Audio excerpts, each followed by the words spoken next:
Hello students, welcome to our new lecture based on the topic aldehyde, ketone and carboxylic acid। तो चलते हैं सबसे पहली name reaction पे एल्डोल कंडेंसेशन। और एल्डोल कंडेंसेशन के साथ साथ हम लोग एल्डोल रिएक्शन भी देखेंगे, क्योंकि एल्डोल रिएक्शन अलग होता है और एल्डोल कंडेंसेशन अलग होता है। सिर्फ एक स्टेप का अंतर होता है एल्डोल रिएक्शन और एल्डोल कंडेंसेशन। ओके, तो आप मेरे साथ हेडिंग डाल देंगे aldol condensation and aldol reaction. तो ये एल्डोल रिएक्शन और एल्डोल कंडेंसेशन आखिर होता क्या है? तो ये कार्बोनिल कंपाउंड की प्रॉपर्टी है। ओके, तो कार्बोनिल कंपाउंड कौन से? ऐसे कार्बोनिल कंपाउंड जो कि लेस हिंडर्ड हो, बहुत ज्यादा हिंड्रेंस उनमें नहीं होना चाहिए। इस छोटे से पॉइंट का मतलब आपको आगे चल के समझ में आएगा लेस हिंडर्ड मैंने क्यों बोला। तो वो सभी कार्बोनिल कंपाउंड जो कि लेस हिंडर्ड है और उनके पास कम से कम एक अल्फा हाइड्रोजन भी होना चाहिए। तो कार्बोनिल ग्रुप को हम फंक्शनल ग्रुप अगर मान लें तो उससे जो डायरेक्टली अटैच कार्बन होगा उस कार्बन को बोलेंगे अल्फा कार्बन और उससे जुड़े हुए हाइड्रोजन को बोलेंगे अल्फा हाइड्रोजन। तो मैंने आपको क्या क्या बताया? लेस हिंडर्ड कार्बोनिल कंपाउंड होना चाहिए और उसके पास कम से कम एक अल्फा हाइड्रोजन होना चाहिए। वही एल्डोल कंडेंसेशन रिएक्शन देगा, वही एल्डोल रिएक्शन दे पाएगा। तो आप लोग लिख लेंगे all those less hindered carbonyl compound which have at least one alpha hydrogen can give aldol reaction। यहां पर अब ध्यान देने वाली बात है कि मैंने aldol reaction बोला है और aldol condensation तब दे पाएगा जब उसके पास कम से कम 2 अल्फा हाइड्रोजन होंगे। तो वहां से आगे हम जब aldol रिएक्शन पे बढ़ेंगे आगे तो हम लोगों को aldol condensation वाली बात भी समझ में आ जाएगी। ओके, चलिए एग्जाम में किस तरीके के क्वेश्चन आएंगे। तो एग्जाम में क्वेश्चन किस तरीके से आएगा वो मैं आपको बता देता हूं। जैसे CH3CHO, अब बोलेगा कि CH3CHO और यहां पर एरो पे लिख देगा OH माइनस लिख दिया जाएगा एरो पे और बोला जाएगा कि आप बताओ मेजर प्रोडक्ट कौन सा है। तो सबसे बड़ी बात तो यह है कि पहले हम क्वेश्चन देख के ये पहचान सके कि एल्डोल कंडेंसेशन है या नहीं। तो एल्डोल कंडेंसेशन के लिए देखिए क्या होता है, ये बेसिक मीडियम में होता है एल्डोल। तो बेस कैटालाइज्ड, ये बेस एक तरीके से कैटलिस्ट का काम करता है, तो इसको बेस कैटालाइज्ड एल्डोल कंडेंसेशन भी बोलते हैं। तो बेसिक मीडियम आपको चेक करना है। ओके, और ये डाइल्यूट होता है, डाइल्यूट NaOH KOH। Na और K से हमें कोई मतलब नहीं है, हमें तो मतलब किससे है? बेस से, OH माइनस से। अगर वो बेस डाइल्यूट हो और साथ में आप देख लीजिएगा कि ऐसा कार्बोनिल कंपाउंड है जिसके पास अल्फा हाइड्रोजन है, तो आप देख सकते हैं ये कार्बन अल्फा कार्बन है क्योंकि फंक्शनल ग्रुप के जस्ट बगल में लगा हुआ कार्बन अल्फा कार्बन है और इस अल्फा कार्बन के साथ 3 अल्फा हाइड्रोजन है। यानी अगर मैं फॉर्मेल्डिहाइड लगा दूं और उसकी रिएक्शन बोलूं OH माइनस से डाइल्यूट, तो ये not a aldol reaction, not a aldol. ये एल्डोल तो नहीं हो सकता। ओके, ये कभी भी एल्डोल नहीं देगा, नॉट अ एल्डोल रिएक्शन। तो इसको भी नोट कर लेंगे आप। तो अल्फा हाइड्रोजन होना चाहिए। अब आप कहोगे ये हाइड्रोजन तो है, तो ये हाइड्रोजन बैलेंस ही सेटिस्फाई कर रहा है, अल्फा कार्बन ही नहीं है तो अल्फा हाइड्रोजन कहां से होगा? ओके, तो अब ऊपर वाली रिएक्शन को जरा ध्यान से देखिए, आपको खुद समझना होगा कि इसके 2 मोल लेने पड़ेंगे। ये आपको कभी गिवन नहीं आएगा, तो आपको खुद से समझना है कि 2 मोल एल्डिहाइड की रिएक्शन डाइल्यूट OH माइनस से हो रही है, इसका मतलब क्या होगा? एल्डोल होगा। तो एल्डोल में क्या बनता है? तो कंपाउंड बनता है बीटा हाइड्रोक्सी कार्बोनिल कंपाउंड। तो बीटा हाइड्रोक्सी कार्बोनिल कंपाउंड का मतलब हो गया कि बीटा हाइड्रोक्सी कार्बोनिल कंपाउंड में OH यहां लग जाएगा और फिर यहां पर functional group C double bond OH। तो ये बीच में एक कार्बन और आएगा, ये CH2 CH CH3, ये सब H आप लगा लिया करो, ये मेरे भरोसे मत रहा करो। तो आप देख सकते हैं ये फंक्शनल ग्रुप हो गया, तो ये वाला कार्बन अल्फा कार्बन हो गया और ये वाला बीटा हो गया। ओके, तो एल्डोल नाम इसका क्यों पड़ा? तो एल्डिहाइड का एल्ड और एल्कोहल का ऑल मिलकर बना एल्डोल। एल्डिहाइड का एल्ड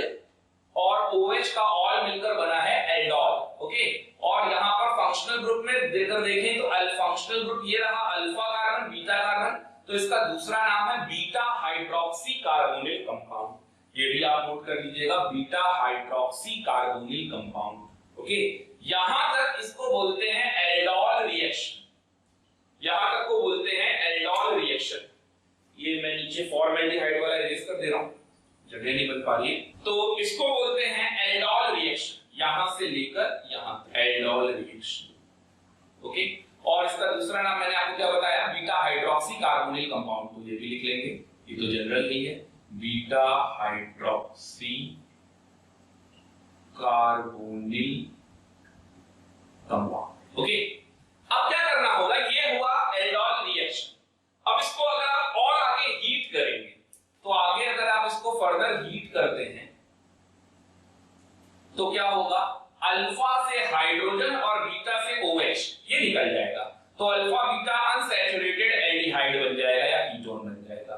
तो ये बन गया CH3 CH3 CH double bond CH CHO।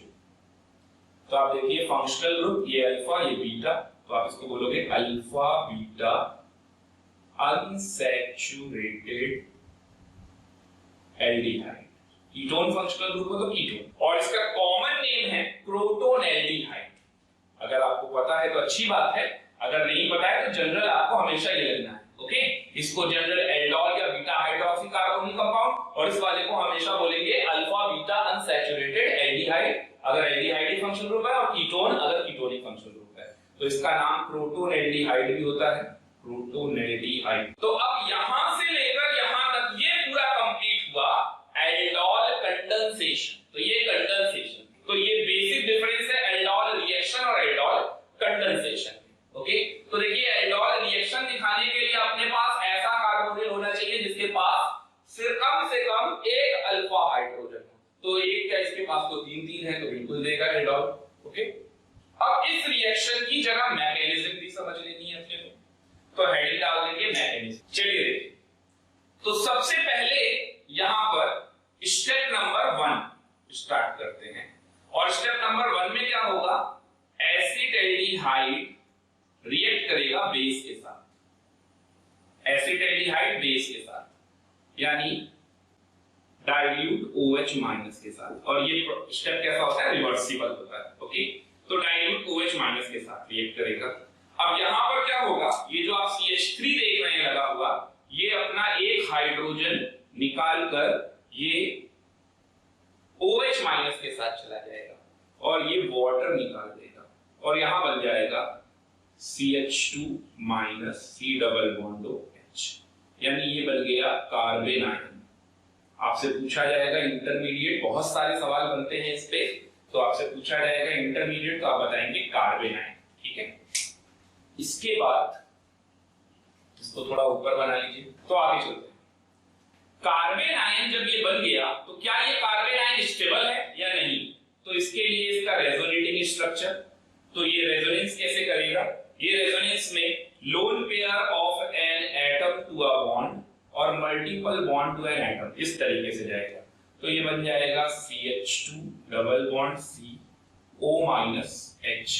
अब आप देख सकते हैं ये इनोलेट आयन बन गया, इनोलेट आयन।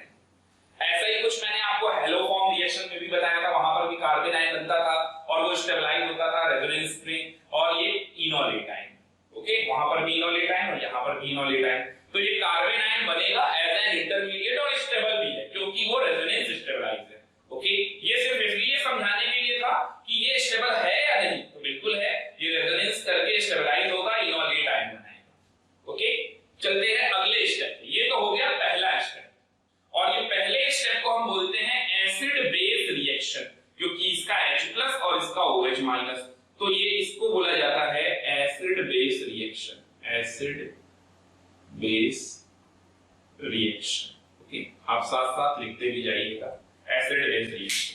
अब आते हैं स्टेप नंबर 2 पे। स्टेप नंबर 2 में क्या होगा, इन दोनों में से फिर कौन अटैक करेगा, तो इन दोनों में से स्टेबल कौन ज्यादा है, ये अगर ये ज्यादा स्टेबल है तो रिएक्टिव कम होगा, और ये लेस स्टेबल है मोर रिएक्टिव होगा। और वैसे भी आप देखिए इनोलेट आयन और ये कार्बन आयन में कौन अच्छा न्यूक्लियोफाइल है, क्योंकि मैंने आपको में ही बताया था, carbonyl compound mainly gives nucleophilic addition reaction. तो ये एक्चुअल में न्यूक्लियोफाइल है। तो न्यूक्लियोफाइल कौन सा अटैक करेगा?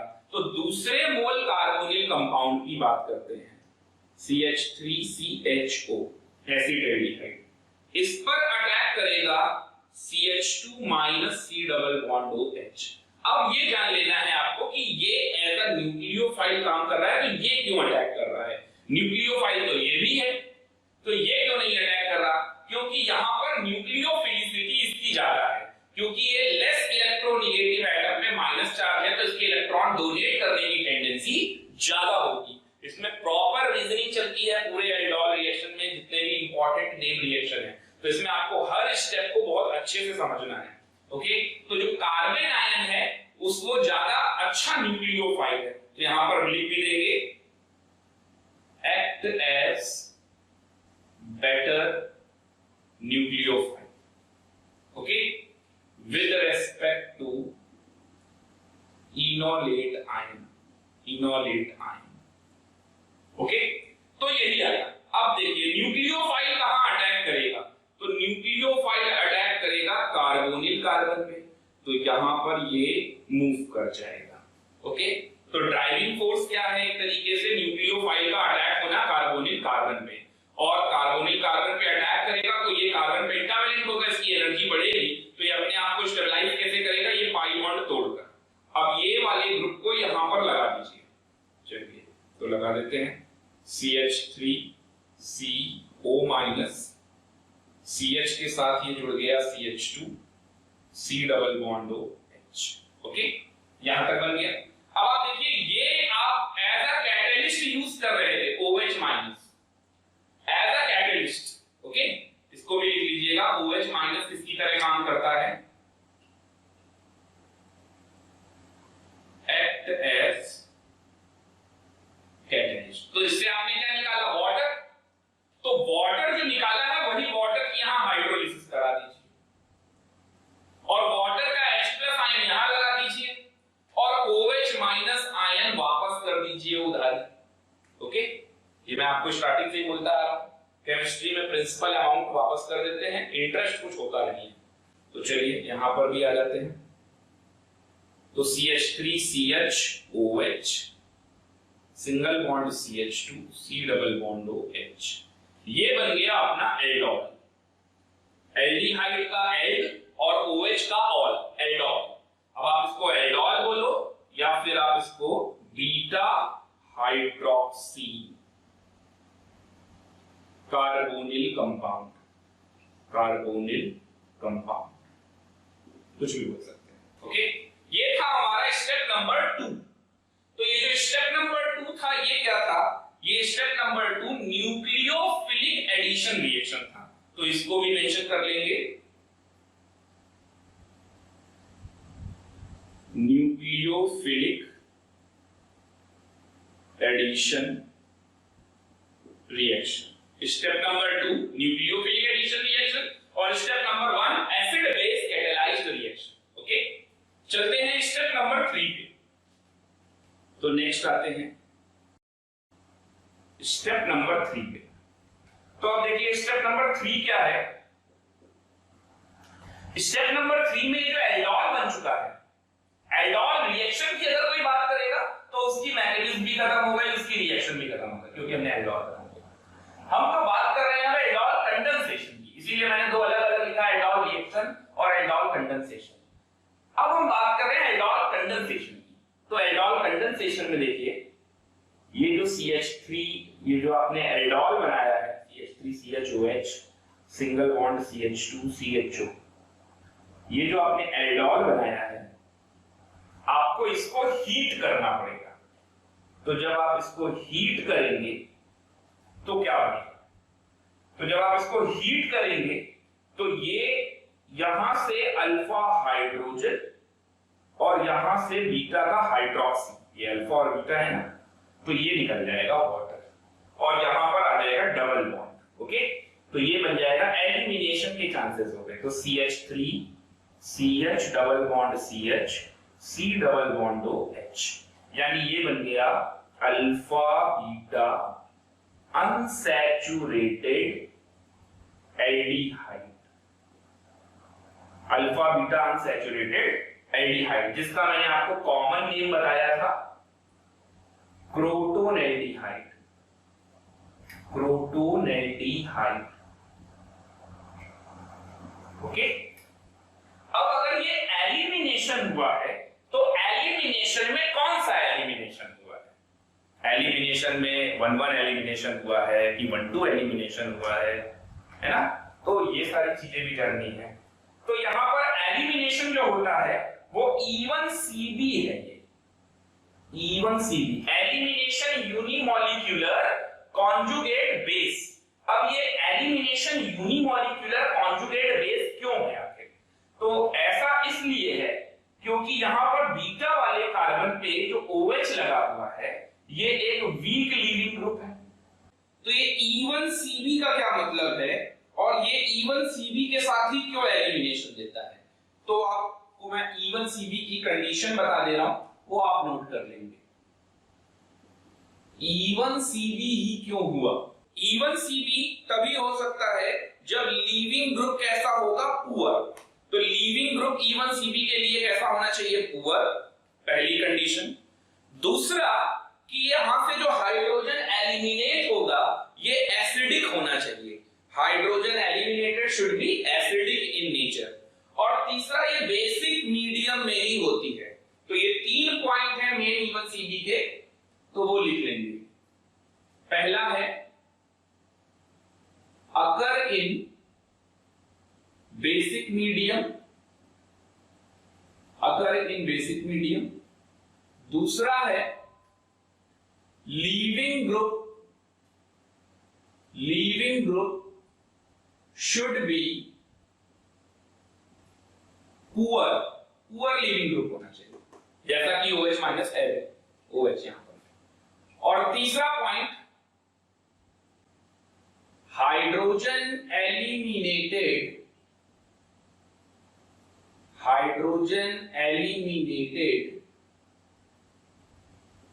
should be acidic, तभी E1CB होगा। अब आप ध्यान से देखिए कि अगर यहां से हाइड्रोजन हटा तो यहां पर आएगा माइनस, ये माइनस रेजोनेंस स्टेबलाइज हो जाएगा। इसका मतलब ये रेजोनेंस करके कॉन्जुगेट बेस स्टेबल हो रहा है। इट मींस ये हाइड्रोजन कैसा है? एसिडिक। और इसके बगल वाले कार्बन पे बीटा पोजीशन पे जो OH माइनस आप देख रहे हैं वो वीक लीविंग टेंडेंसी है उसकी, और बेसिक मीडियम में है। तो ये E1CB के अकॉर्डिंग क्या होगा? डिहाइड्रेशन, और डिहाइड्रेशन होकर ये क्या बन जाएगा? क्रोटोनेल्डिहाइड। तो ये थे इसके मेन और प्रॉपर रीजन कि आखिर वही स्टेप क्यों हुआ, न्यूक्लियोफाइल में इनोलेट ना आके कार्बन आयन क्यों आया। ओके, और इसमें स्लो स्टेप कौन सा होगा? Rate determining step. तो ये सेकंड स्टेप कैसा होगा? स्लो स्टेप और रेट डिटरमाइनिंग स्टेप। तो इसको भी नोट कर लीजिएगा, सेकंड स्टेप हमारा स्लो स्टेप होगा और रेट डिटरमाइनिंग स्टेप होगा। ओके, तो अब बात करते हैं ये स्लो स्टेप और रेट डिटरमाइनिंग स्टेप की क्या जरूरत पड़ गई। एक्चुअल में हम इसमें अब केमिकल काइनेटिक्स लगाने वाले हैं। तो हम इस रिएक्शन की ऑर्डर के बारे में जानना चाहते हैं, इसका रेट जानना चाहते हैं। तो नेक्स्ट हेडिंग आप डाल दीजिएगा rate law expression and kinetics, rate law expression and kinetics. किसी भी रिएक्शन का रेट डिटरमाइनिंग स्टेप पे डिपेंड करता है। तो डायरेक्टली प्रोपोर्शनल होता है रेट डिटरमाइनिंग स्टेप। और रेट डिटरमाइनिंग स्टेप कौन सा होता है? Rate determining step slow step होता है। अगर बहुत ज्यादा स्लो स्टेप्स हैं, कोई रिएक्शन में कई सारे स्टेप स्लो हैं, तो slowest step is the rate determining step. अब आप देखेंगे कि यहाँ पर रेट, अगर ये प्रोपोर्शनल का साइन ओपन करूंगा तो रेट कांस्टेंट आ जाएगा। और रेट डिटरमाइनिंग स्टेप में रिएक्टेंट कौन है? तो रेट लॉ एक्सप्रेशन आपको लिखना आता होगा, केमिकल काइनेटिक्स में सिखाया था। तो यहां पर देखेंगे आप एसिटाल्डिहाइड का एक्टिव मास और साथ में कार्बन आयन, आप इसको न्यूक्लियोफाइल भी कह सकते हैं और आप इसको कार्बोनिल कंपाउंड भी कह सकते हैं।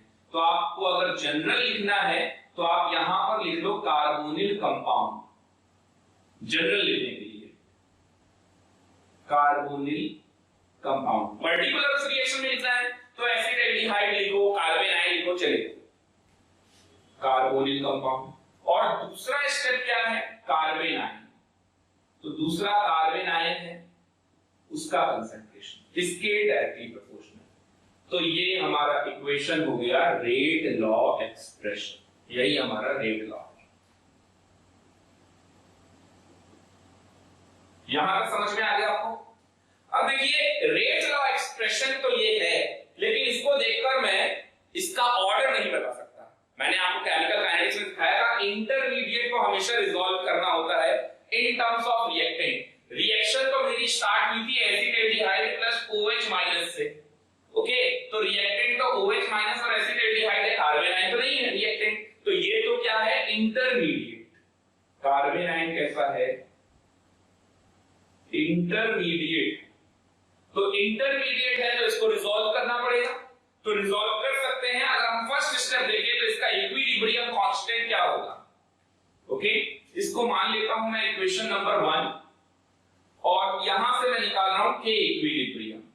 तो के इक्विलिब्रियम मैं लिख सकता हूं कार्बन आयन का एक्टिव मास अपॉन ये क्या हो जाएगा, OH माइनस का एक्टिव मास यानी कि बेस, और साथ में कार्बोनिल कंपाउंड। तो इसका मतलब, इसको इक्वेशन नंबर 2 ले लेते हैं, इसका मतलब कार्बन आयन की जगह पर मुझे क्या लिखना चाहिए, तो कार्बन आयन का active mass is equal to K equilibrium into OH minus into carbonyl compound, okay. इसको आप पुट कर दीजिए इक्वेशन नंबर 3 को इक्वेशन नंबर 1 में, तो आपका नया रेट लॉ एक्सप्रेशन आ जाएगा, रेट इज इक्वल टू के और के इक्विलिब्रियम दोनों यूज करेंगे तो मैं नया रेट कांस्टेंट डाल देता हूं के डैश, ओके, और यहां पर आ जाएगा कार्बोनिल कंपाउंड, तो ये कार्बोनिल कंपाउंड का एक्टिव मास की पावर 2 इससे, और साथ में आ जाएगा OH माइनस, जिसे आप बेस भी कह सकते हो, तो OH माइनस बेस ही है तो इसकी पावर 1। अब आप देख सकते हैं रिएक्शन में, रिएक्टेंट में मैंने कार्बोनिल कंपाउंड लिया था और बेस लिया था, और कार्बोनिल कंपाउंड और बेस है, यानी ये मेरा एक्चुअल में रेट लॉ एक्सप्रेशन है। वो भी था लेकिन वहां पर इंटरमीडिएट यूज हो गया, तो वो उतना बेटर क्लियर नहीं कर रहा है, बल्कि आप यहां से हटा ही दो, क्योंकि आपने ये इनिशियल स्टेज पे रखा था रेट लॉ। फाइनल ये जो आपका एक्सपेरिमेंटल रेट लॉ एक्सप्रेशन होगा वो ये होगा, ओके, तो ये रेट लॉ होगा। उसको कह सकते थे, लेकिन वहां कार्बन आयन है और इंटरमीडिएट कभी नहीं आता रेट लॉ में, तो आपको ये पता होना चाहिए कि आपको इंटरमीडिएट को अभी रिजॉल्व करना बाकी है। तो एक्चुअल में रेट लॉ एक्सप्रेशन जो कि 100% करेक्ट है वो ये है। अब आप यहां से सोचो, ये रेट लॉ एक्सप्रेशन आ गया, तो ऑर्डर क्या है, तो order with respect to carbonyl compound ये कितना हो जाएगा 2, और order with respect to base, तो बेस के रेस्पेक्ट में ऑर्डर कितना है 1, और अगर मैं बात करूं overall order of reaction, overall order of reaction, तो वो कितना हो जाएगा 2 + 1 यानी 3। तो ये थर्ड ऑर्डर की काइनेटिक्स को फॉलो करता है, नोट कर लेंगे यहां तक। तो इसका ऑर्डर ऑफ रिएक्शन क्या हो गया 3, और अब आपके लिए क्वेश्चन है, तो क्वेश्चन लिखेंगे, मैं बोल रहा हूं, इन एल्डोल कंडेंसेशन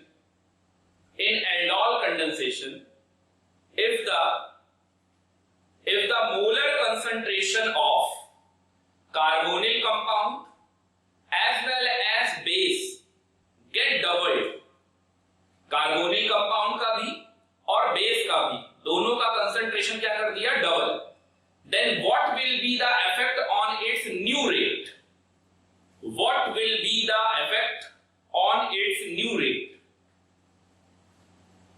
चलिए बताइए, नया रेट बढ़ जाएगा या घट जाएगा, अगर बढ़ जाएगा तो कितने गुना बढ़ जाएगा पुराने वाले से, अगर घट जाएगा तो कितने गुना घट जाएगा? तो इसका सही आंसर है 8 टाइम्स इंक्रीजेस। वो कैसे, देखिए ये रेट लॉ एक्सप्रेशन है, यहीं पर जाइए। पहले कार्बोनिल कंपाउंड का कंसंट्रेशन अगर मान लीजिए C था, मैं क्वेश्चन सॉल्व कर देता हूं। तो क्वेश्चन क्या था कि मोलर कंसंट्रेशन, अब उतना नहीं लिखूंगा, मोलर कंसंट्रेशन और बेस का concentration, molar concentration of carbonyl compound and base get doubled. What will be the effect on its new rate? Okay. बाकी आप जोड़ दीजिएगा, in aldol condensation molar concentration of both carbonyl compound and base get doubled. What will be the effect on its new rate? नया question है। तो देखिए इसके लिए आपको रेट इज इक्वल टू क्या लिखना पड़ेगा, के, और ये जो कार्बोनिल कंपाउंड है इसको मैं सी लिख ले रहा हूं, और जो बेस है इसको मैं बी लिख ले रहा हूं। तो सी की पावर 2 है, बी की पावर 1 है। ओके, अब आप सोचो कि नया रेट क्या हो गया, R dash is equal to K. अब कंसंट्रेशन सी का यानी कार्बोनिल कंपाउंड का कंसंट्रेशन क्या हो गया, डबल, तो ये 2C हो गया, और बेस का भी कंसंट्रेशन डबल हो गया तो 2B हो गया। अब आप इसको बाहर निकालो तो 2 की पावर 2, 2 की पावर 1 कितना हो गया, 8K C की पावर 2 और B की पावर 1, यही आएगा ना। और इतने को आप क्या लिख सकते हैं, R, तो आप देख लीजिए R dash is equal to 8R, तो 8 टाइम्स इंक्रीज हो जाए। ओके, नोट कर लीजिए क्वेश्चन। चलिए अब इसी तरीके से जैसे मैंने यहां मैकेनिज्म पूरा बताया है, उसी तरीके से आप कीटोन पे बताइए। तो एसीटोन, अब इतना ज्यादा डिटेल में एक्सप्लेनेशन नहीं होगा कि तो बता ही दिया मैंने, बता मैकेनिज्म लिख के दिखा दीजिए। एसीटोन की रिएक्शन डाइल्यूट OH माइनस से कराई गई, आपको बताना है, और डाइल्यूट OH माइनस से कराई गई तो A बना, और उसको आगे हीट किया गया तो B बना। ये हो गया सही क्वेश्चन, बट ऐसा कभी ज्यादातर लिखते नहीं है। तो अगर एल्डोल अगर ऑप्शन में दिख जाए तो एल्डोल पे टिक लगा देना, अदरवाइज ये समझ लेना कि हीट करके एल्डोल कंडेंसेशन तक लाना। ओके, तो चलिए इस क्वेश्चन को सॉल्व कीजिए विद मैकेनिज्म। तो विद मैकेनिज्म अगर मैं इसको सॉल्व करूं तो देखिए अब क्या होगा। तो एसीटोन को CH2H में कन्वर्ट कर दीजिए, पहले से ही आपको तो पता ही है क्या होने वाला है ना, आपको तो सब मालूम।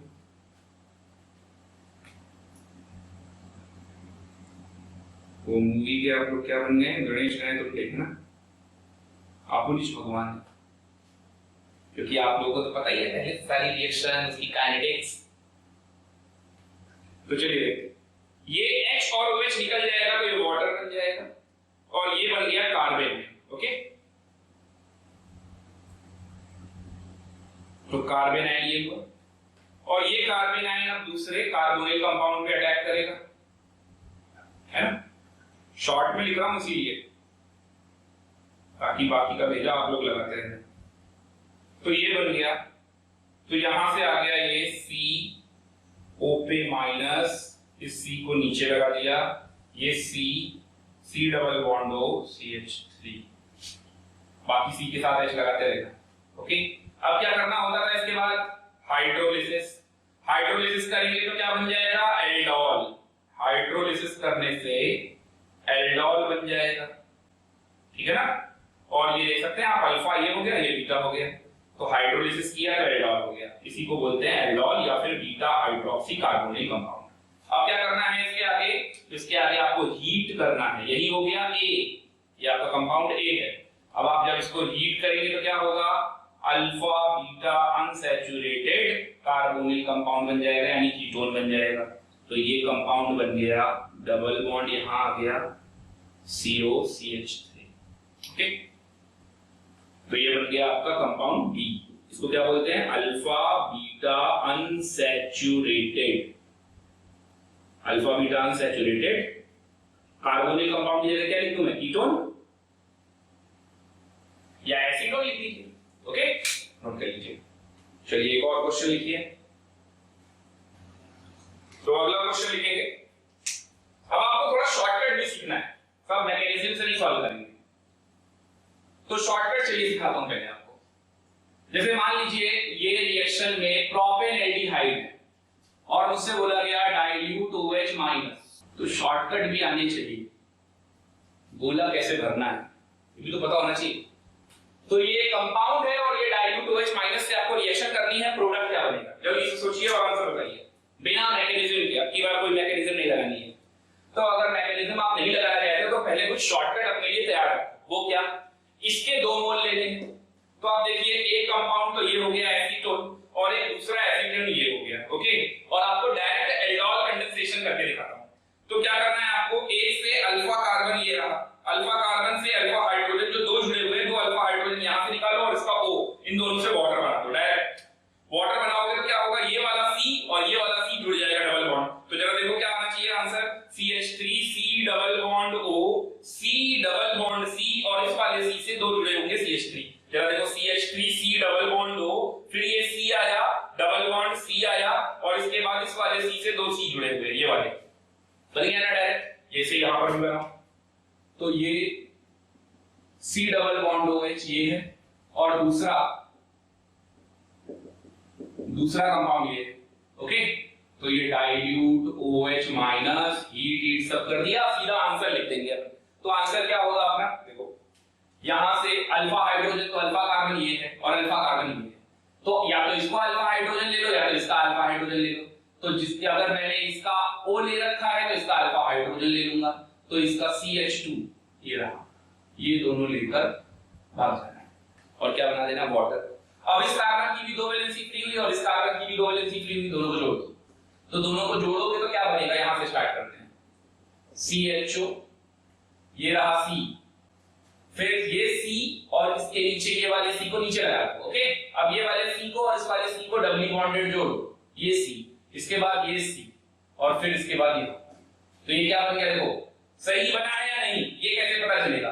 तो ये फंक्शनल ग्रुप हो गया, ये कार्बन अल्फा ये कार्बन बीटा, तो ये देखो alpha beta unsaturated carbon, okay. Carbon जरूर गिन लेना, कहीं ज्यादा ना आ जाए। 3 और 3 6 हैं, तो 1 2 3 4 5 6 टोटल 6। अपनी पॉकेट से थोड़ी ना निकाल के डाल देंगे, ओके। तो ये बन गया हमारा carbonyl compound, alpha beta unsaturated carbonyl compound, aldol condensation हो गया। अगर आपको एल्डोल बनाना है तो एल्डोल के लिए भी शॉर्टकट ध्यान रखो। एल्डोल के लिए क्या करना है, जरा देखो एल्डोल आखिर बना कैसे था, ये रहा एल्डोल। तो ये एल्डोल कैसे बना, सबसे पहले आपने इसका एक अल्फा हाइड्रोजन निकाला, कार्बन आयन वाला बना दिया, कार्बन आयन वाले को क्या कर दिया आपने उसमें जोड़ दिया कार्बोनिल कार्बन में। तो जहां पर O माइनस हो गया, जहां पर O माइनस होगा वहीं OH लगा देंगे। यानी कि एक अल्फा हाइड्रोजन निकालो और वो अल्फा हाइड्रोजन निकालने के बाद जो कार्बन आया उसको दूसरे वाले कार्बोनिल कार्बन में लगा दो। जैसे इस वाले से एक अल्फा हाइड्रोजन ये निकालता और इस वाले कार्बन को कहां जोड़ देता, कार्बोनिल कार्बन में, तो बन जाता। और इतना दिमाग मत लगाओ, ऐसे ही सोच लो, जहां पर alpha beta unsaturated carbonyl compound तुमने बनाया है वहां पर क्या बोलते हो, एल्डोल को क्या बोलते हो, बीटा हाइड्रोक्सी। तो बीटा हाइड्रोक्सी का मतलब यहां बीटा पे OH लगा दो ना यार, और यहां H लगा दो, आंसर वही एल्डोल हो गया। तो डायरेक्ट एक स्टेप पीछे चले जाओ, किसने बोला सीरियल से करने के लिए, ओके। तो डायरेक्ट भी कर सकते हो। तो सीधा आपने क्या बनाया, एल्डोल कंडेंसेशन वाला product, alpha beta unsaturated carbonyl compound, और एक स्टेप पीछे चले गए, ये डबल बॉन्ड तोड़कर बीटा पे OH लगा दिया और अल्फा वाले पे H लगा दिया। ये सब दिमाग लगाने की कोई जरूरत नहीं पड़ेगी। तो ये डायरेक्ट भी आना चाहिए। ये एल्डोल कंडेंसेशन में जितनी भी ये नेम रिएक्शन पढ़ा रहा हूं ना इस लेक्चर में, ये जेई मेन से लेकर नीट से लेकर एडवांस तक आता है। तो जितना मैंने आपको मैकेनिज्म में जो डेप्थ में सारी बातें बताई वो सब एडवांस लेवल के क्वेश्चन में आ जाता है और उनमें से कुछ छोटे छोटे क्वेश्चंस बनके मेंस में भी आ जाते हैं। तो आपको पूरा अच्छे से पढ़ना है, आपको डायरेक्टली सॉल्व करना भी आना चाहिए, आपको मैकेनिज्म के थ्रू भी सॉल्व करना आना चाहिए। ओवरऑल होगा क्या, अगर मैकेनिज्म के थ्रू सॉल्व करोगे तो लेट होगा ना, लेकिन आंसर तो सही आएगा, -1 तो नहीं मिलेगा और ज्यादा मैकेनिज्म के पीछे भी नहीं भागना है। तो शॉर्टकट भी बना के चलने हैं, अदरवाइज मैकेनिज्म से 2 ही सवाल करके सॉल्व करके आओगे घर पे, ओके। तो ये नोट कर लिया। एक क्वेश्चन और दे रहा हूं उसी पर बेस्ड, चलिए वो भी सॉल्व कीजिए। जैसे ये कंपाउंड है, और इसकी रिएक्शन अपने को करनी है डाइल्यूट OH माइनस। अब चाहे जैसे करो, मैकेनिज्म के थ्रू करो, तो बिना मैकेनिज्म के कर देता हूं, बिना मैकेनिज्म के भी होगा। क्या करना पड़ेगा अपने को, ये वाले में डबल बॉन्ड होगा, ओके। ऐसा ही एक और लेकर आओ। अब इसका क्या करते हैं, इसका ऑक्सीजन ले लेते हैं, तो अपने को दूसरे का अल्फा कार्बन, तो अल्फा कहाँ है, ये और ये, तो ये अल्फा हाइड्रोजन इस कार्बन से दो वैलेंसी तो लगी हुई है, तो इस कार्बन के जो दो अल्फा हाइड्रोजन है वो ले लेते हैं और इसको सीधा बना देते हैं ऐसा। अब आप देखो यहाँ पर जब आप बनाओगे ये, तो ये क्या बनेगा, इसका आंसर क्या आएगा, तो इसका आंसर आने वाला है ये डबली बॉन्डेड इस कार्बन से जोड़ दो, तो किसी भी एक से उठा के, अभी तो सब एक ही जैसे है ना, तो यहाँ से जैसे मैंने जोड़ दिया डबल बॉन्ड, तो यहाँ पर इन कार्बन, इस वाले कार्बन और इस वाले कार्बन के बीच में क्या आ जाएगा, डबल बॉन्ड, और ये डबल बॉन्ड से ये कार्बन जुड़ा है, और फिर से रिंग जोड़ दो पूरी। अब आप सोचो जहां से आपने उठाया उसके बगल वाले पे क्या लगा है, डबल बॉन्ड लगा दो, ओके, और पूरा वैसे ही हो गया। तो अब आप फिर से देखो, ये फंक्शनल ग्रुप हो गया, ये वाला अल्फा हो गया, ये बीटा हो गया, तो ये alpha beta unsaturated carbonyl compound हो गया। ये तो एल्डोल कंडेंसेशन हो गया। अब आपको रिएक्शन लिखनी है, स्टेप पीछे चले जाओ, तो ये स्टेप पीछे क्या रहा होगा, एल्डोल कैसे बनेगा, तो वो एल्डोल भी बना देंगे। अपने को करना क्या है, ये कार्बोनिल कंपाउंड है, अल्फा बीटा, बीटा वाले पे क्या लगाना है, OH, ये लो, यहाँ पर OH लग गया, ये H लग गया, ये बन गया एल्डोल। ये बीटा वाला है ना, और ये अल्फा वाला है, ये फंक्शनल ग्रुप है, तो ये बीटा हाइड्रोक्सी कार्बोनिल कंपाउंड, कोई मैकेनिज्म की जरूरत नहीं, और एल्डोल, बट मैकेनिज्म भूल ना जाना बिल्कुल, ओके। तो आना जरूर चाहिए क्वेश्चंस इस तरीके से सॉल्व करना। तो ये था हमारा एल्डोल और एल्डोल की मैकेनिज्म। अभी एल्डोल खत्म नहीं हुआ है, अभी तो एल्डोल शुरू किया है मैंने। तो एल्डोल रिएक्शन क्या होता है, उसकी काइनेटिक्स देख ली, और इसका एल्डोल का आपने मैकेनिज्म भी देख लिया। अब चलते हैं हम लोग क्रॉस एल्डोल की तरफ। तो नेक्स्ट हेडिंग डालेंगे क्रॉस एल्डोल कंडेंसेशन।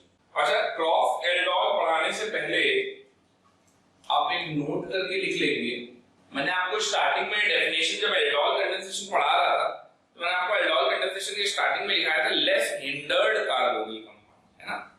तो देखिए, जैसे अगर आपके पास कंपाउंड है, तो अब इसके पास भी तो अल्फा हाइड्रोजन है ना, लेकिन ये एल्डोल कंडेंसेशन नहीं देता, तो लिख लेंगे डज नॉट गिव। ये क्रॉस एल्डोल का पार्ट नहीं है, आपको अलग से बता रहा हूं, क्रॉस एल्डोल से पहले ही लिख लीजिएगा, बल्कि does not give aldol condensation, does not give aldol condensation, okay. क्यों, क्योंकि ये देखिए यहां पर भी हिंड्रेंस आएगा और यहां पर भी, तो ये बल्की ग्रुप होने की वजह से, ये बल्की होने की वजह से क्या होगा, हिंड्रेंस प्रोड्यूस होगा। इसीलिए मैंने आपसे बोला था लेस हिंडर्ड कार्बोनिल कंपाउंड, जिनके पास अल्फा हाइड्रोजन हो, वो एल्डोल कंडेंसेशन देंगे, ओके। चलते हैं हम लोग क्रॉस एल्डोल की तरफ। तो क्रॉस एल्डोल का मतलब दोनों मोल जो एल्डिहाइड अभी तक हम लेते थे वो सेम लेते थे, अब दोनों एल्डिहाइड या एल्डिहाइड कीटोन अलग अलग लेंगे, तो क्या होगा, तो देखते हैं। तो क्रॉस एल्डोल में एग्जांपल नंबर 1, पहला एग्जांपल है, हम एसिड एल्डिहाइड और प्रोपेन एल्डिहाइड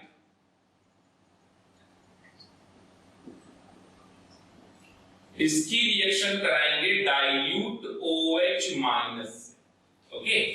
तो ये डाइल्यूट OH माइनस से क्या देगा अपने को बताना है आपको, डाइल्यूट OH माइनस से तो प्रोडक्ट बताने हैं, और प्रोडक्ट के साथ साथ आपको लिखना क्या है, तो मैं बता दे रहा हूं, possible number of products and major product, major product. चलिए अब ढूंढिए इसमें पॉसिबल नंबर ऑफ प्रोडक्ट्स कितने बन सकते हैं और मेजर प्रोडक्ट कितने बन सकते हैं, ओके। तो देखिए इसमें 4 पॉसिबल प्रोडक्ट बन सकते हैं। वो कैसे, एक बार इसका ही सेल्फ हो जाए, एक बार इसका ही सेल्फ हो जाए, और फिर इनका क्रॉस हो जाए। तो जब क्रॉस होगा तो ये डोनर, ये एक्सेप्टर, और दूसरा तरीका ये कि ये डोनर,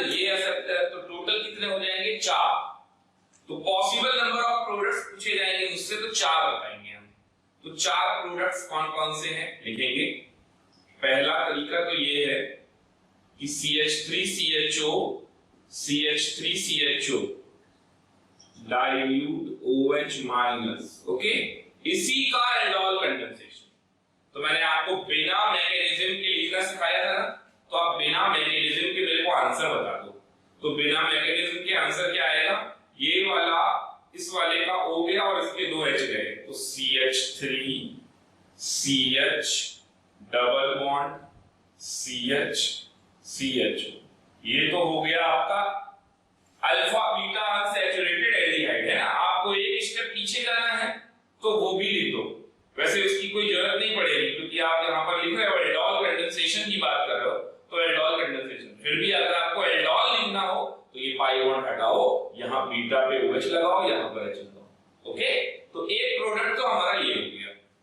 दूसरे प्रोडक्ट की बारी, तो दूसरे प्रोडक्ट में CH3 CH2 CHO, इसका सेल्फ करा दो डाइल्यूट OH माइनस, ओके।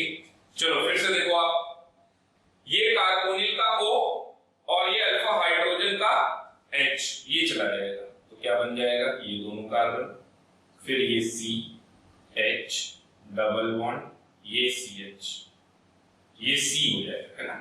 इस C के नीचे ये CH3 ये वाला और यहां से CHO। अभी भी आप देखोगे functional group alpha beta unsaturated. तो ये दूसरे नंबर का प्रोडक्ट हो गया, ओके। चलते हैं थर्ड नंबर पे। थर्ड नंबर पे CH3 C double bond OH और CH3 CH2 CHO dilute OH minus. अच्छा, एक बार कार्बोनिल का ऑक्सीजन इसका ले लेते हैं और अल्फा हाइड्रोजन इसका ले लेते हैं, यानी कि ये वाला हो गया डोनर क्योंकि अल्फा हाइड्रोजन दे रहा है, और ये वाला हो गया एक्सेप्टर, ओके। तो ये वाला एक्सेप्टर, ये वाला डोनर, तो इसने अपने दोनों हाइड्रोजन और इसने अपना ऑक्सीजन दिया, तो देखिए क्या होगा,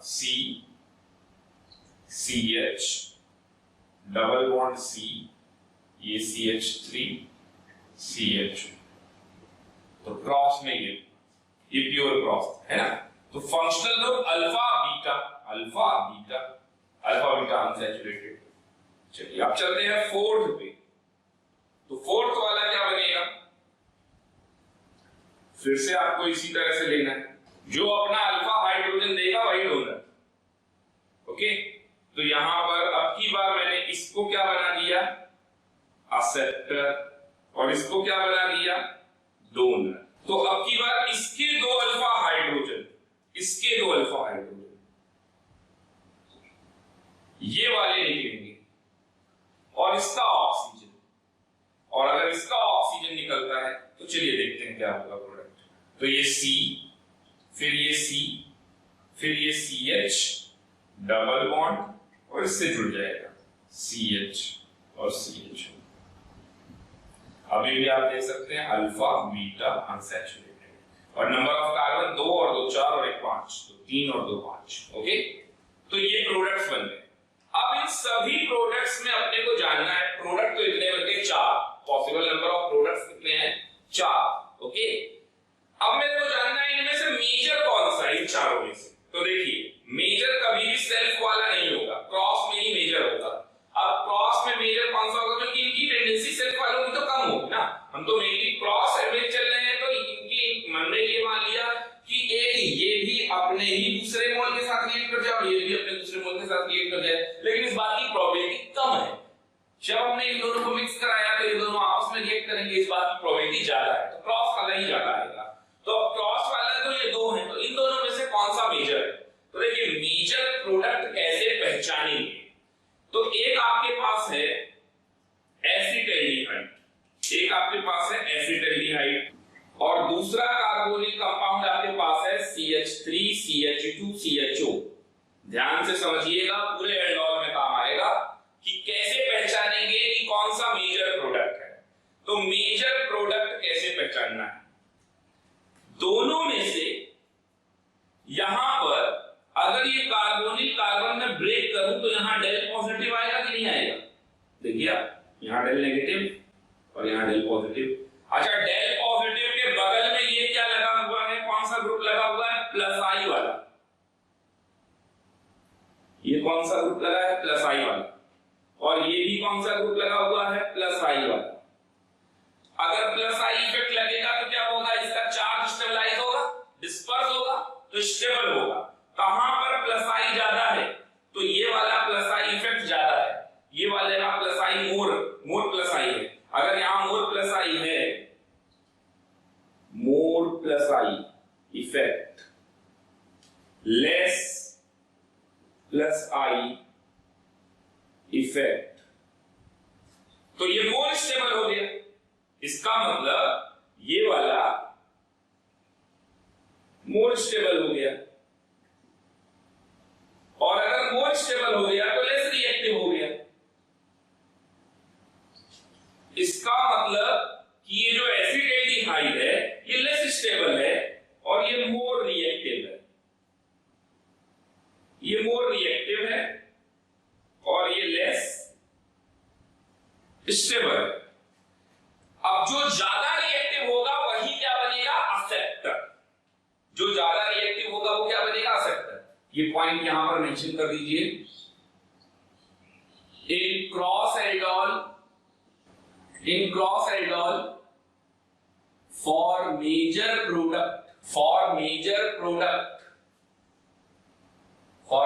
product acceptor carbonyl should be more reactive, less stable। तो जो एक्सेप्टर होना चाहिए वो कार्बोनिल कैसा होना चाहिए, मोर रिएक्टिव। तो रिएक्टिविटी किसकी ज्यादा हो गई, एसिटाल्डिहाइड की रिएक्टिविटी ज्यादा हो गई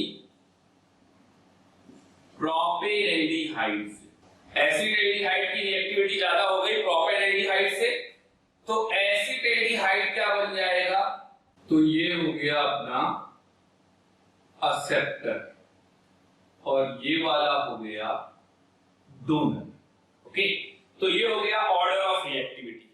मतलब मोर रिएक्टिव है ये, तो मोर रिएक्टिव वाला क्या होगा, एक्सेप्टर।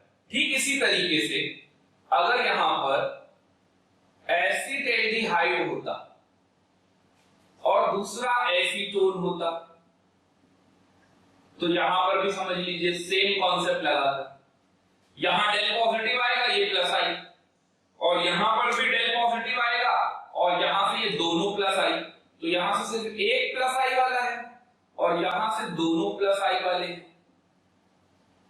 तो इसका मतलब ये ज्यादा स्टेबल हो गया, मोर स्टेबल। तो ये लेस रिएक्टिव हो गया, और ये लेस स्टेबल हुआ तो ये मोर रिएक्टिव हो गया। और अगर ये मोर रिएक्टिव हुआ तो एक्सेप्टर कौन होगा, एसिटाल्डिहाइड, यानी ये वाला क्या बन जाएगा, एक्सेप्टर, और ये वाला क्या बन जाएगा, donor for major product. Okay, तो एसिटाल्डिहाइड और एसीटोन में किसकी रिएक्टिविटी ज्यादा हो गई, एसिटाल्डिहाइड और एसीटोन में एसिटाल्डिहाइड की रिएक्टिविटी ज्यादा हो गई, ऑर्डर ऑफ रिएक्टिविटी। तो अब अपने को क्रॉस एल्डोल वाला ही क्वेश्चन करना है, बिल्कुल इसी तरीके से सेम। और अब क्रॉस एल्डोल में हम एसिटाल्डिहाइड और एसीटोन लेंगे। ओके, बट उससे पहले यहां पर अपने से पूछा गया कि कितने पॉसिबल प्रोडक्ट्स हैं, तो आपने आंसर दिया 4। ओके, और इसमें मेजर प्रोडक्ट कौन सा है, तो मेजर प्रोडक्ट वो है जिसमें एसिटाल्डिहाइड एज अ एक्सेप्टर काम कर रहा है, यानी कि ये हो गया मेजर। ये बात तो बिल्कुल सही है कि ये मेजर हो गया, लेकिन एक्सेप्टर ये होने से ये मेजर हो गया, लेकिन ये 4 प्रोडक्ट्स बने हैं, ये बात सही भी है और ये बात गलत भी है। तो वो कैसे, इस बात को थोड़ा सा और समझ लेंगे। तो आंसर मैं बता देता हूं आपको। हमारा मेजर प्रोडक्ट क्या क्या होगा, अब अब इसका आंसर भी सुन लीजिए, ये तो रीजनिंग था यहां तक। मेजर प्रोडक्ट तो हो गया थर्ड वाला, ओके, थर्ड वाला मेजर प्रोडक्ट। और दूसरा पॉसिबल प्रोडक्ट्स की बात करते हैं। तो अगर हमसे पूछता है पॉसिबल प्रोडक्ट, तो 1 2 3 4 possible product, possible structural product, structural product, तो वो कितना हो गया 4। लेकिन आप ध्यान दो, ये ज्योमेट्रिकल सेंटर है या नहीं है? इसी तरीके से ये वाला भी ज्योमेट्रिकल सेंटर है या नहीं है? ठीक इसी तरीके से ये वाला भी ज्योमेट्रिकल सेंटर है। देखो इस कार्बन से ये जुड़ा है CH3, यहां CH3 जुड़ा है, यहां CHO, सब डिफरेंट है। और ये वाला भी ज्योमेट्रिकल सेंटर है। तो अगर ये सब ज्योमेट्रिकल सेंटर हैं, तो 4 जो बने हैं इनके 4 सिस और 4 ट्रांस, तो पॉसिबल नंबर ऑफ प्रोडक्ट्स कितने हो जाएंगे 8। इन 8 में 4 हो जाएंगे सिस और 4 हो जाएंगे ट्रांस। ओरिएंटेशन तो अलग अलग है ना। तो अगर पूछे possible number of structural isomer, structural product, तो वो 4 है। और total number of possible products तो वो 8 है, क्योंकि इनमें ज्योमेट्रिकल सेंटर भी है। तो इस तरीके से अब जैसे मैंने आपको बताया 4 आपको दिख रहे हैं, बट आंसर जो जेईई एडवांस में क्वेश्चन पूछा जाएगा उसमें 8 आएगा। तो 8 क्यों आएगा? क्योंकि उसमें पॉसिबल नंबर ऑफ प्रोडक्ट्स बोला है, तो आप स्ट्रक्चरल भी गिनोगे और स्टीरियो भी गिनोगे। तो इस टाइप के क्वेश्चंस ऐसे होते हैं जो मेंस में भी काम करते हैं, नीट में भी काम करते हैं। थोड़ा और अच्छे लेवल का बना दो तो एडवांस लेवल पर भी काम करते हैं। ओके, अब आप एसिड एल्डिहाइड और एसीटोन का क्रॉस करके दिखाइए। तो यहां तक मैं इरेज कर दे रहा हूं। तो एसिड एल्डिहाइड की रिएक्शन एसीटोन से करनी है डाइल्यूट OH माइनस की प्रेजेंस में। मेजर प्रोडक्ट बताना है आपकी बार आपको, और पॉसिबल नंबर ऑफ प्रोडक्ट। और देखिए मैंने क्लियरली मेंशन कर रखा है इंक्लूडिंग स्टीरियो आइसोमर। चलिए जल्दी से सॉल्व करना स्टार्ट कीजिए।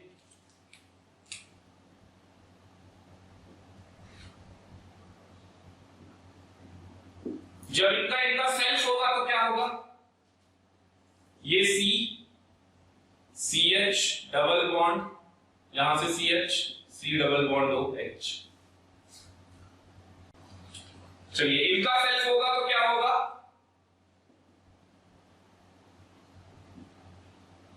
इधर वाले से ले लेते हैं। तो ये कार्बोनिल का O गया और इसको ज्वाइन किया मैंने किससे? इस वाले से। इस वाले से अगर ज्वाइन करेंगे, ओके, तो फिर इसके बाद C डबल बॉन्ड O और C। कार्बन 6 आने चाहिए, 3 और 3 6। ओके, थर्ड वाला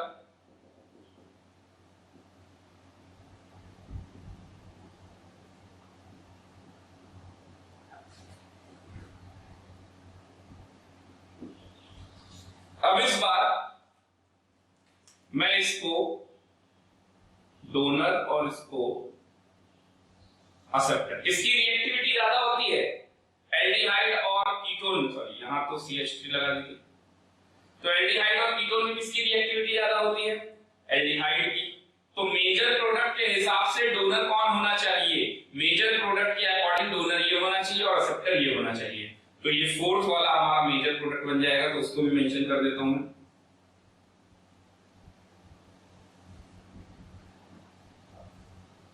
जिसमें कि ये डोनर हो जाएगा और ये एक्सेप्टर हो जाएगा। ओके,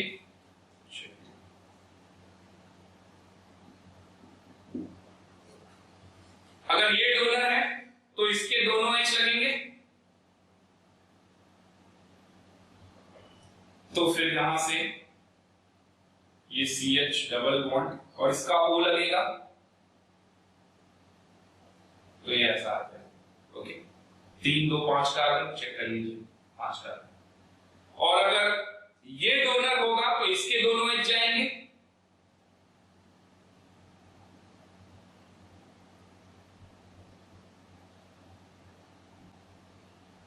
अगर इसके दोनों H जाएंगे तो इसका C डबल बॉन्ड 2 चला जाएगा, तो ये क्या आ जाएगा,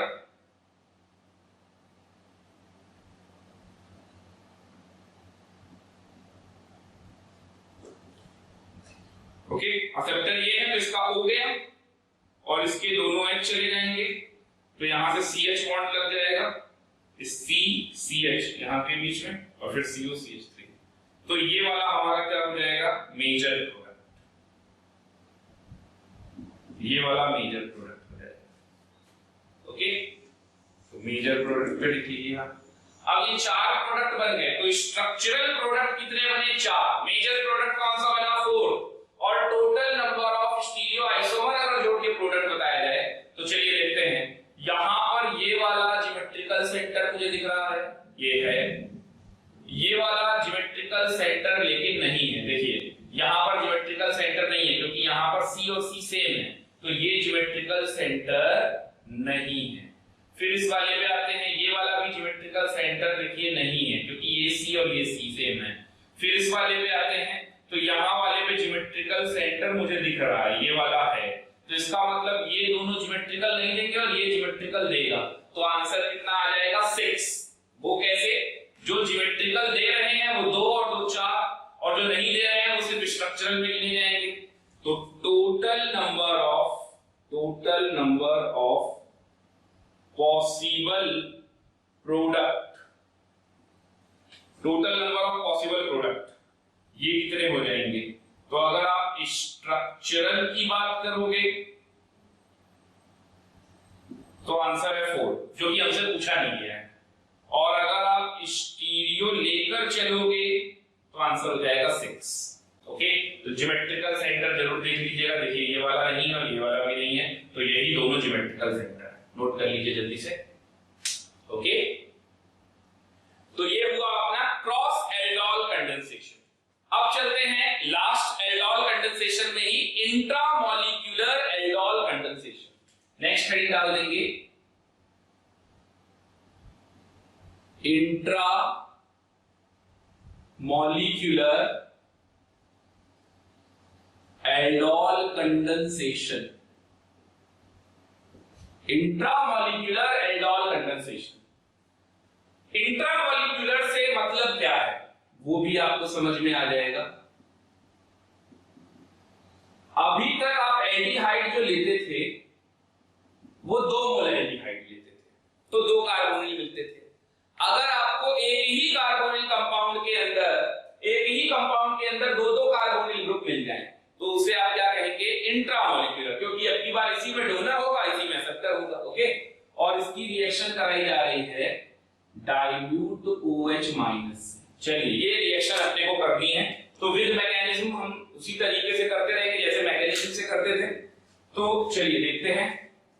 तो जैसे ये वाला कंपाउंड है, तो इस कंपाउंड में फंक्शनल ग्रुप तो ये हो गए, तो ये और ये क्या हो गए, अल्फा, और ये दोनों क्या हो गए, बीटा, ओके। तो डाइल्यूट OH माइनस है, तो सबसे पहले हम क्या करते थे मैकेनिज्म में, एसिड बेस रिएक्शन होती थी, तो यहां से ये H चला जाएगा और ये H इसको मिल जाएगा, तो क्या बन जाएगा, वाटर, तो यहां आ जाएगा माइनस, और ये जो माइनस आएगा यहाँ प्लस आएगा और यहाँ माइनस आएगा। ये जो माइनस आएगा, ये माइनस अपना इलेक्ट्रॉन पेयर अगर कार्बन आए उसको न्यूक्लियोफिलिक एडिशन देगा, तो ये वाला यहां से टूट जाएगा। चलिए इतना बना लीजिए पहले, तो ये O माइनस हो गया, यहां CH हो गया, फिर यहां C, ये C, और ये तो CHO हो गया, और ये आपने बॉन्ड ज्वाइन कर दिया, ओके। कितने मेंबर की रिंग बन गई, ये 5 मेंबर रिंग बन गई। आप देख सकते हैं कितने कार्बन आएंगे इसमें, 5 कार्बन आएंगे, तो ये 5 मेंबर रिंग बन गई। अब उसके बाद हम क्या करते थे, उसके बाद हम इसकी हाइड्रोलिसिस करा देते थे, तो हाइड्रोलिसिस करा देते तो वहां OH, O के ऊपर H चला जाता था और OH माइनस हटा देते थे। तो जल्दी से आप 5 मेंबर रिंग बनाओ। 5 मेंबर रिंग में कहीं पर भी आप OH लगा दो, आपकी मर्जी। जहां पे आपने OH लगाया है उस वाले कार्बन के बगल वाले कार्बन पे, यानी ये और ये, यहां से कहीं पे भी CHO लगा दीजिए, यही है ये कंपाउंड, ओके। हाइड्रोलिसिस कराने पर तो आपने वाटर का अटैक कराया, हाइड्रोलिसिस कराई, तो OH माइनस निकल ही गया, ये बन गया। अब आप देखिए फंक्शनल ग्रुप ये है, ये अल्फा है और ये बीटा है, तो ये एल्डोल हुआ कि नहीं हुआ, क्योंकि ये alpha beta hydroxy carbonyl compound यानी एल्डोल। अब इसको आगे आप क्या करोगे, हीट करोगे। हीट करोगे तो क्या होगा, यहाँ अल्फा बीटा पे अनसैचुरेटेड लग जाएगा, alpha beta unsaturated carbonyl compound, तो ये कैसा बन जाएगा, यहाँ आ जाएगा डबल बॉन्ड हो और ये लग जाएगा CH, तो ये बन गया alpha beta unsaturated carbonyl compound. तो ये होता है इंट्रामॉलिक्यूलर एल्डोल कंडेंसेशन, यानी with in one compound he donor भी मिल गया और एक्सेप्टर भी मिल गया। ये कंप्लीट हुआ अपना aldol condensation and aldol reaction.